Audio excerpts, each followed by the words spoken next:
Not for a single day. So when you asked me to look after Zeno during those years, to keep him steady, to keep him focused, I agreed without hesitation. The reason I was ever able to be with him at all was because you brought us together. I once believed I was truly happy.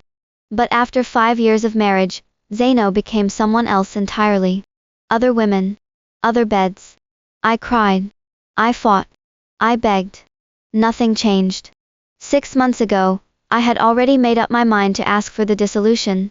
But then I learned I was carrying his child. Ravenna's grip tightened on my fingers, as if she could hold back what was coming by sheer force. He played the devoted father again. Knelt by the bed. Talked to my belly. And I softened. I stayed. But within weeks, he was back to the same habits. Worse than before. I lifted my head. My voice was quiet, but it did not waver. Nana, I'm 30 years old. I don't want my child to grow up watching its father live like this. Ravenna's eyes reddened. She pulled me against her, one hand patting my back in a slow, aching rhythm. Her voice came out rough, scraped raw. If you want to leave, Nana won't stop you. But the child. I want to keep the child and remove the father. I cut in gently, before she could finish. The child will still be your great-grandchild. A Valenti by blood. But it will have nothing to do with Zeno. This is my only wish at 30. Nana. Can you help me? The room held its breath. The only sound was the faint ticking of the antique clock on the mantel, counting seconds that felt like years. I was certain she would refuse.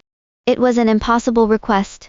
A dissolution of a blood pact was not a piece of paper to be signed. It was a severing.